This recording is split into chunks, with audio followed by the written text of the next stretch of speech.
Welcome to the realm of your favorite horror storyteller. This video contains multiple scary stories. Be sure to watch until the very end. Should you wish to navigate between stories, time codes are provided below. Also, thank you for all your feedback and support so far. We appreciate it. Now let's get started. Mark had always been a city dweller, but when his job moved him to the quiet suburban town of Elmridge, he thought it might be a nice change. He found a quaint little house with a white picket fence, nestled among a cluster of identical homes on Lilac Lane. There were lush green yards, children's bicycles abandoned on the sidewalk, and a tranquility he hadn't experienced in years. However, the peace didn't last long. As he started his daily morning runs, Mark began to notice an alarming number of missing pet posters plastered around the neighborhood. Dogs, birds, but mostly cats, their images captured mid-yawn or playful leap, stared back at him. The sheer number was unsettling. One evening, after unpacking his last box, Mark decided to take a relaxing walk. The sun had just set, casting long shadows across the pavement, and a gentle breeze rustled through the trees. He enjoyed these serene moments, the neighborhood bathed in the soft glow of streetlights. But that evening something felt off.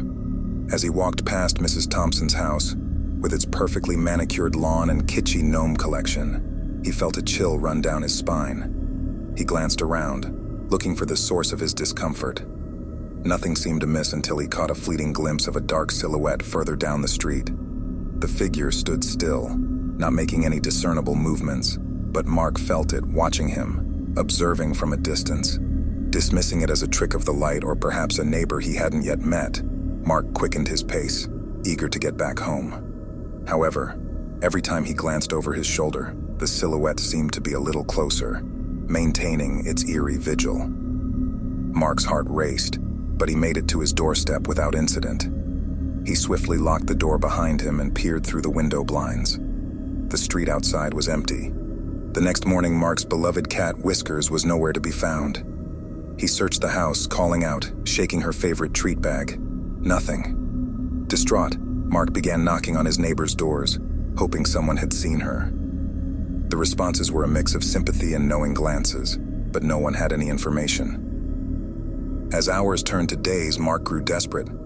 It was then that he remembered the silhouette from his nighttime walk. Could there be a connection? Was Whiskers just another face on a missing pet poster? Mark decided to take matters into his own hands.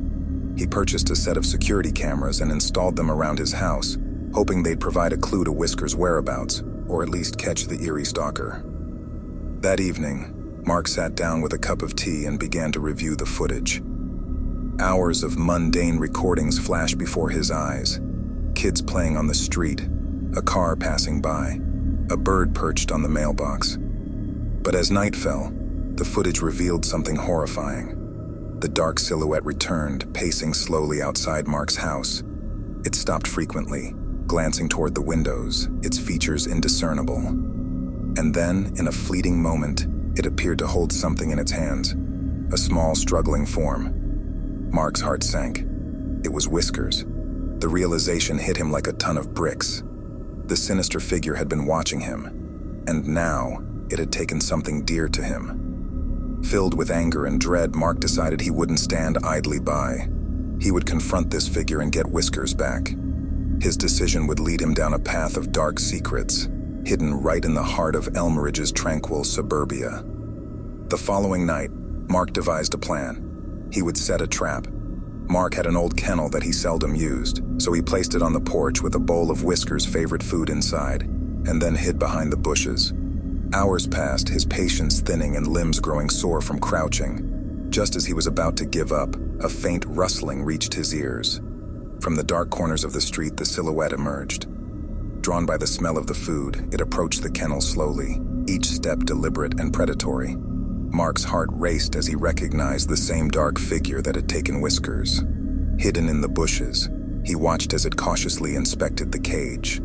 As it reached a hand inside, Mark lunged forward, tackling the figure to the ground. A struggle ensued, and in the midst of the chaos, a mask fell from the assailant's face, revealing a young woman, no older than 25, with wild, darting eyes. Confused and angered, Mark demanded answers.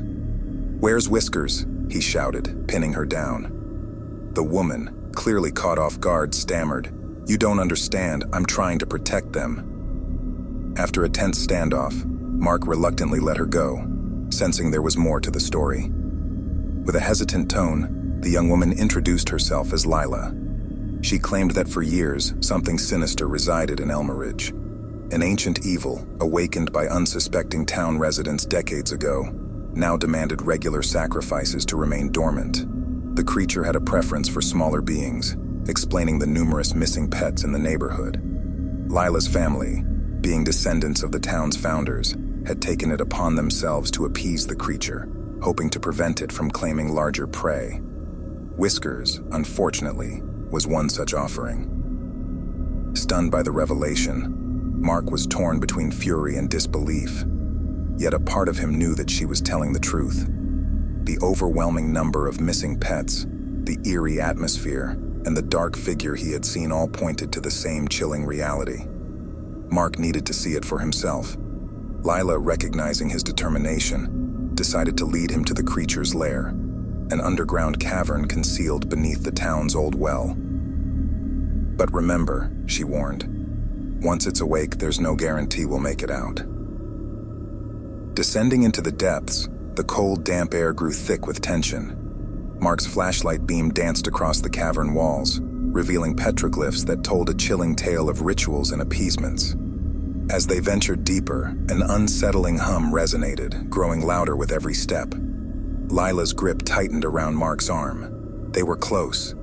Reaching the heart of the cavern, Mark's light illuminated a large stone altar surrounded by remains of countless animals. Above it, a monstrous, shadowy figure loomed, its form shifting and undulating like smoke. Its crimson eyes focused on the intruders, and with a guttural growl it lunged. The chase was frenetic. Mark and Lila, driven by pure adrenaline, navigated through the labyrinthine tunnels, the creature's echoing roars close behind.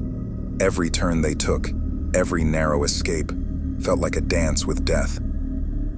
But Lila, with her intimate knowledge of the maze, managed to lead them to a hidden exit.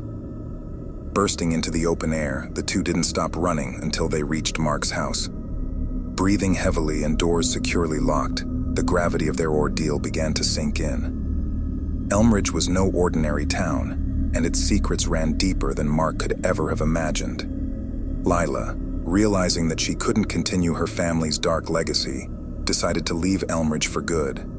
But before departing, she handed Mark a small amulet. "This," she said, "has been in my family for generations. It's said to ward off evil. Maybe it can protect you." Mark, still processing the night's events, nodded silently. With Whiskers safely back in his arms and the dawn breaking, he pondered his future in Elmridge. The tranquil facade of the town had been shattered, but perhaps with time, he could find a way to confront and vanquish the ancient evil lurking beneath. Weeks had passed since the terrifying events of that night. Mark's days took on a monotonous routine. His nights, however, were plagued by nightmares of the cavernous monster and its blood-red eyes.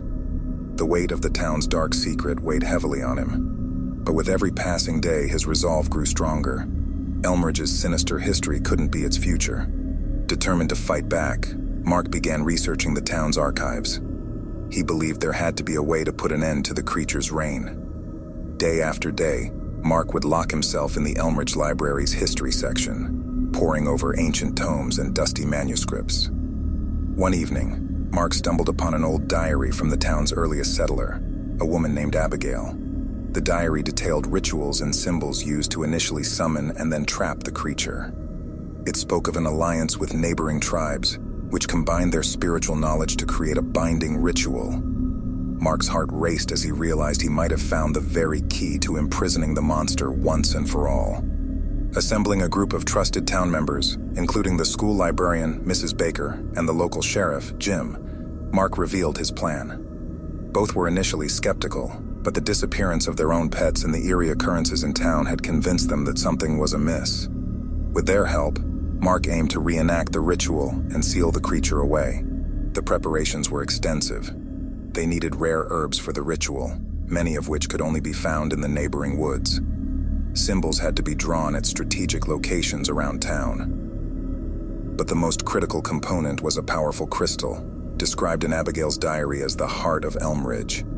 This crystal, when infused with the town's collective willpower, could amplify the ritual's potency and bind the creature. Mark and his group were committed and worked tirelessly. While Jim and Mrs. Baker scoured the woods for the essential herbs, Mark searched for the heart of Elmridge. Following clues from the diary, he was led to Elmridge's oldest tree, a massive oak standing solitary on a hill. Beneath its roots, Mark unearthed a shimmering blue crystal, pulsating with energy. With everything in place, the night to perform the ritual arrived. The townspeople gathered in the town square, drawn by rumors and an instinctual understanding of the importance of the night ahead. Lila, hearing of the plan, returned to lend her support, her knowledge of the creature proving invaluable. As Mark began chanting the incantations, the crowd joined in, their collective voice echoing through the night. Lila, Mrs. Baker, and Jim stood at pivotal points, burning the gathered herbs, their smoke forming a thick protective barrier around the town. The heart of Elmridge was placed in the center, its glow intensifying with each passing second. Suddenly, a ground-shaking roar erupted from the direction of the old well. The creature, sensing the threat to its freedom, was on the move. It burst from the ground, its shadowy form even more menacing than before, eyes burning with rage. The town's collective will clashed with the creature's malevolent force. Buildings shook, windows shattered, and the ground trembled under the immense pressure. But Mark, drawing strength from the chanting crowd and the heart of Elmridge, pressed on. With a final deafening scream, a blinding light engulfed the square. When the dust settled, the creature was gone. In its place, the heart of Elmridge floated, now a brilliant shade of white. The town had been saved. The following day saw Elmridge transformed. A newfound unity and purpose bonded the community. The heart was placed in a memorial in the town square, a testament to Elmridge's resilience and the power of collective will. Mark, having faced the depths of his fears and emerged a hero, felt a change within him. He had not only saved his town, but had also found a purpose. With Lila by his side, they embarked on a journey to unearth other town secrets, ensuring that no other community would suffer Elmridge's fate. In the days that followed the dramatic climax in the town square, Elmridge found itself in a state of both disarray and unity. News of the creature and the binding ritual spread rapidly. Surrounding towns sent in reporters, looking for a sensational story, while scholars aimed to study the heart of Elmridge, now a beacon of hope and resilience. Mark found himself at the center of it all. Interviews, talk shows, and even national media outlets were keen on hearing his story. While he was glad the tale was spreading, ensuring that Elmridge's ordeal would not be in vain, the attention was overwhelming. He would often retreat to the solitude of his family's house, where Lila would join him. Together they would reminisce about their childhood, trying to find solace in memories unmarred by the dark shadow of the creature. One evening, Lila handed Mark a worn-out book she had found in her attic. It was another diary, belonging to her great-great-grandmother. Skimming through it, Mark discovered mentions of other towns, other rituals, and other creatures. The world, it seemed, was filled with pockets of darkness, waiting to be exposed. Lila and Mark began considering the idea of traveling together, helping other towns facing supernatural threats.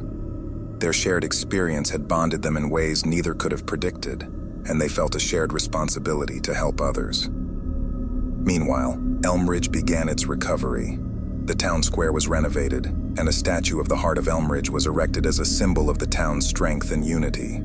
The younger generation, inspired by Mark's courage, started community projects aimed at understanding and preserving Elmridge's history. Sheriff Jim, feeling a personal debt to the town for initially doubting Mark's story, was at the forefront of these efforts. He initiated a town-wide effort to create a detailed archive, documenting every family's history, ensuring that no future generation would remain ignorant of the town's legacy. Mrs. Baker, the school librarian with her vast knowledge, was approached by a prestigious university. They wanted her to lead a course on Elmridge's history and its supernatural significance. With a heavy heart, she accepted the offer, leaving Elmridge for the first time in her life. However, she ensured that a part of her remained.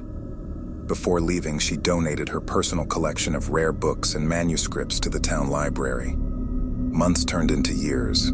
Elm Ridge, once a quiet and unknown town, became a hub for supernatural research.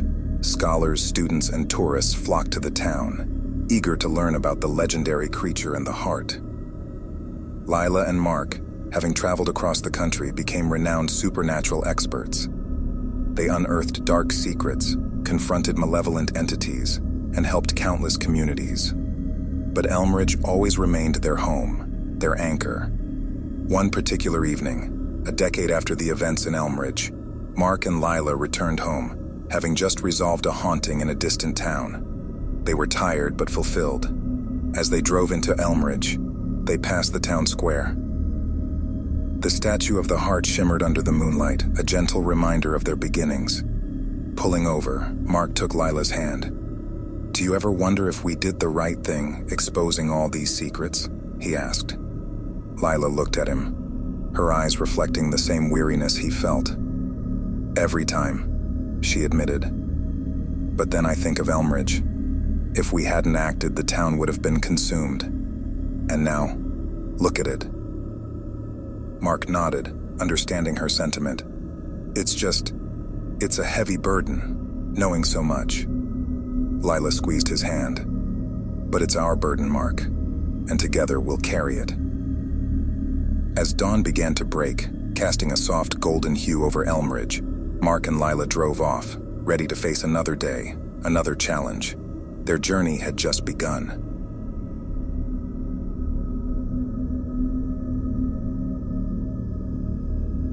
A gentle orange hue cast long shadows as the sun dipped below the horizon, heralding the start of another chilly evening in the small town of Fallsville.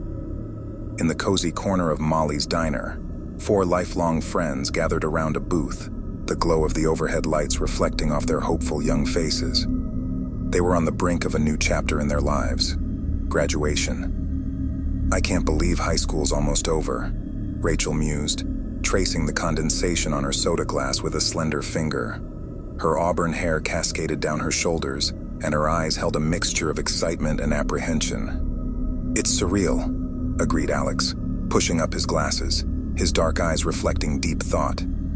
"Feels like just yesterday we were freshmen, navigating the hallways, getting lost, attending our first dance." Chris chuckled, a mischievous grin spreading across his face. "Remember when you spilled punch all over Principal Harris at the freshman dance, Alex?" Alex groaned, hiding his face in his hands. "Must you bring that up at every gathering?" Jamie, ever the peacemaker, stepped in. "Come on, Chris. Give Alex a break. Besides, it's our last night together before graduation. We should make it memorable." Chris's eyes lit up at Jamie's words.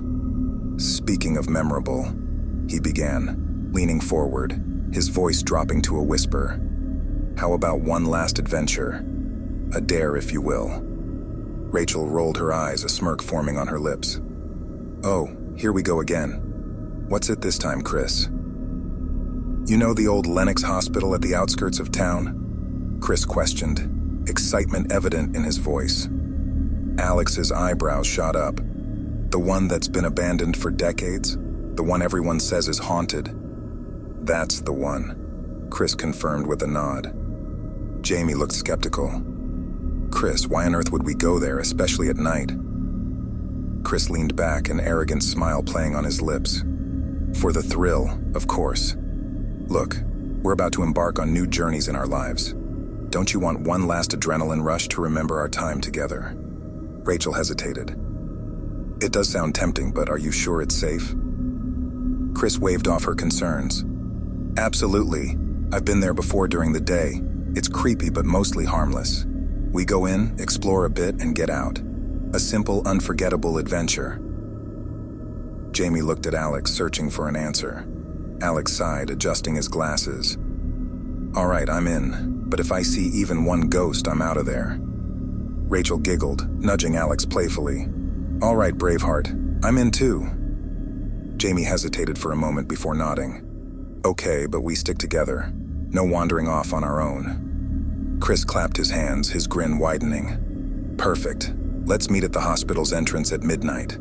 Bring flashlights and wear something warm. It's going to be a night to remember. And as the group left the diner, excited chatter filling the air, none of them could predict just how unforgettable the night would truly be. Midnight was punctuated by the eerie hoot of a lone owl perched atop a tree nearby. The moon was obscured by thick clouds, casting the world into near-total darkness. The Lenox Hospital loomed ominously, a vast silhouette against the star-studded sky. The once pristine white paint had faded and chipped, and ivy crept up its walls, reclaiming the structure for nature.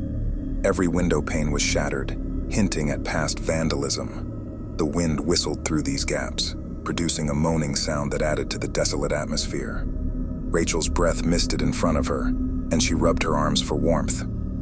"We're really doing this, huh?" she whispered, staring up at the intimidating structure. Jamie, trying to hide her own trepidation, gave a weak smile. "One last adventure, right?" Alex took a deep breath, adjusting his glasses, which had fogged up from the cold. "Okay, team. Flashlights on. No splitting up. We go together. Always." Chris grinned, his flashlight beam cutting through the darkness. "Follow me," he declared, taking the lead. The group entered through the creaky main doors, their flashlights revealing a grand entrance hall, now covered in dust and graffiti. Cobwebs hung from the chandeliers, and the reception desk was overturned, paperwork scattered all over the ground. They moved cautiously, their footsteps echoing eerily in the vast emptiness. The air was damp, and a musky scent pervaded. As they went deeper, the remnants of the hospital's past became evident. Rusted gurneys, discarded syringes, shattered test tubes, and tattered patient records littered the ground. Suddenly, a distant metallic clang echoed through the hallways. The group froze. "What was that?" Rachel whispered, her voice shaky. Alex shone his flashlight in the direction of the noise. "Could be anything. A rodent. The wind. This place is falling apart." They continued their exploration, moving to the east wing of the hospital, where the children's ward used to be. As they entered, they were met with drawings on the walls, stick figures of families, trees, and the sun. Amidst the childish art, however, were other more unsettling scribbles. Dark, shadowy figures loomed over some of the beds in the drawings, and words like "he's here" or "don't look" were hastily written. Jamie felt a chill that had nothing to do with the temperature. "Guys, maybe we should head back." Chris, usually the bravest of the group, seemed uneasy as well. "Just a few more minutes. I want to see the old surgery room." The further they ventured, the more the hospital seemed to come alive. Muffled whispers could be heard, though their sources remained unseen. Cold spots appeared randomly, making the group shiver uncontrollably. The atmosphere grew thick with tension. As they approached the surgery room, the door creaked open slightly as if inviting them in. With bated breath, the group stepped inside. The room was surprisingly intact. An operating table sat in the center, rusted surgical tools scattered around. Suddenly, the door slammed shut behind them. The flashlight beams began to flicker, and a low growl resonated throughout the room. "Chris," Rachel cried out, grabbing his arm. "This isn't fun anymore. We need to leave now." Chris, his face pale, nodded. Okay, let's get out." As they turned to leave, a shadow darted across the wall, though no source could be discerned. The whispers grew louder, morphing into anguished cries. Panic surged through the group. "Run!" Alex shouted. And with that command, they raced back the way they had come, desperate to escape the malevolent presence they had unwittingly awakened. The group ran frantically through the twisting corridors of the abandoned hospital. The dim beams of their flashlights swung wildly as they searched for the exit. Each turn they took was guided by pure instinct rather than memory, the oppressive darkness and their mounting fear distorting their sense of direction. The distant echoing cries grew nearer, accompanied now by the unmistakable sound of heavy footsteps. It was as if the hospital itself was alive, its very walls breathing and watching their every move. Rachel, her lungs burning from the effort, stumbled over a discarded IV stand. Chris, immediately behind her, caught her arm, pulling her up. "Keep moving," he urged. Up ahead, Jamie cried out in terror. She had turned a corner only to be confronted by a tall, shadowy figure, its features obscured but its intent terrifyingly clear. The group skidded to a halt, their way blocked. "We need to hide," Alex whispered, his voice trembling with fear. He shone his flashlight into an adjacent room, revealing rows of empty, decaying hospital beds. "In here." The group slipped into the room, ducking down behind the beds. They turned off their flashlights, plunging the room into darkness, relying only on the faint moonlight filtering through the broken windows. Minutes felt like hours as they strained their ears, listening for any sign of their pursuer. The footsteps grew louder, echoing through the corridor outside the room. The shadowy figure paused at the doorway, seeming to scan the room before moving on. Breathing a collective sigh of relief, the group emerged from their hiding place. "We need to stick together and find another way out," Alex whispered. "We can't risk running into that thing again." Making their way through the maze-like hospital, they tried to retrace their steps. They passed through the children's ward once more, the haunting drawings on the walls serving as eerie reminders of their earlier encounter. As they cautiously navigated the corridors, a faint light appeared in the distance. Drawn to it like moths to a flame, the group quickened their pace. The light emanated from a room at the end of a corridor, its door slightly ajar. Inside, they found a solitary lit candle on a table, surrounded by old photographs. They showed patients, doctors, and nurses, all with the same date, June 5, 1958. Among the photos was a newspaper clipping. The headline read, "Mysterious Disappearances at Lenox Hospital." The realization dawned on them. The cries, the footsteps, the shadowy figure, all were echoes of the past, souls trapped in an endless cycle of fear and despair. Suddenly, the room's temperature dropped. The door slammed shut, and the candle went out. The group was once again plunged into darkness. This time, however, they weren't alone. Blind panic took over. The oppressive darkness of the room was stifling, each member of the group desperately feeling around for an exit. The frigid air felt heavy, suffocating. Alex's hand brushed against the cold metal of the doorknob. He tried to turn it, but it wouldn't budge. The flicker of a lighter illuminated the room for a split second before being extinguished. In that fleeting moment of light, they saw her, a young woman, dressed in a nurse's uniform from the 1950s. Her eyes, devoid of any emotion, bore into theirs. Around her, the spectral images of patients, doctors, and nurses played out scenes of horror from a time long past. Chris, his voice breaking with fear, murmured, "June 5th, 1958. The nurse's gaze fixed on him.